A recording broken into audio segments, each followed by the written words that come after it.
अजा एकादशी का व्रत प्राय निराहार या अल्पाहार करके रखा जाता है। इस व्रत के करने से आत्मशुद्धि तथा आध्यात्मिकता का मार्ग खुलता है। व्रत के महत्व को समझने की शक्ति प्राप्त होती है।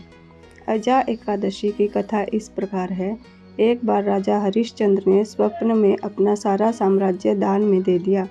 राजा ने जिस व्यक्ति को अपना राज्य दान किया उसकी आकृति महर्षि विश्वामित्र से मिलती जुलती थी। दूसरे दिन महर्षि उनके दरबार में पहुंचे। सत्यवादी हरिश्चंद्र ने अपना सारा राज्य उन्हें सौंप दिया। जब राजा चलने लगे तब विश्वामित्र ने राजा से 500 स्वर्ण मुद्राएं मांगी।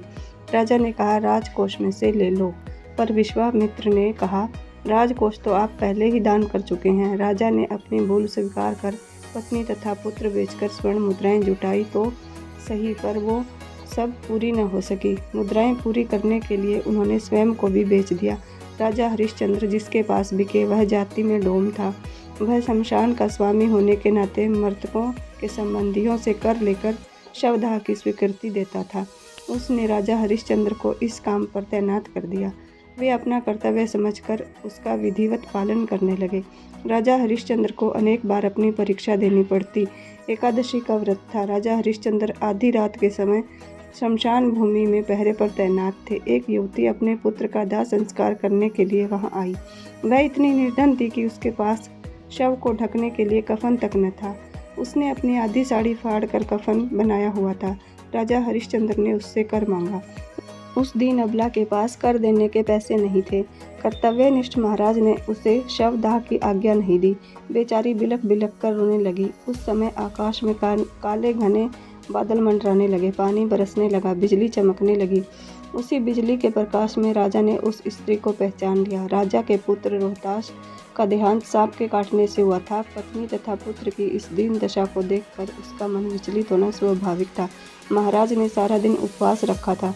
इस दृश्य को देखकर उन्हें रोना आ गया, पर यह तो उनकी परीक्षा की घड़ी थी। उन्होंने साहसपूर्वक उस युवती से कहा, देवी, जिस सत्य की रक्षा के लिए हम लोगों ने राजभवन का त्याग किया था, स्वयं को बेचा, उस सत्य की रक्षा के लिए इस कष्ट की घड़ी में अडिग न रहा गया तो मैं कर्तव्य विमुख हो जाऊंगा।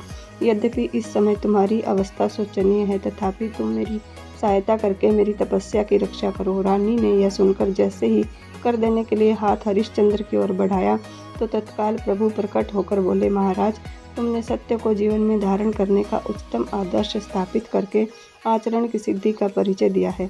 तुम्हारी कर्तव्य निष्ठा धन्य है। तुम इतिहास में अमर रहोगे। राजा सत्य हरिश्चंद्र ने प्रभु को प्रणाम करके आशीर्वाद मांगते हुए कहा, भगवान, यदि सत्य ही आप मेरी कर्तव्य निष्ठा पर प्रसन्न हैं तो इस दुखिया स्त्री के पुत्र को जीवन दान दीजिए। रोहतास जीवित हो उठा। भगवान के आदेश से विश्वामित्र ने उसका सारा राज्य भी सौंप दिया। यही इस एकादशी का महात्म्य है।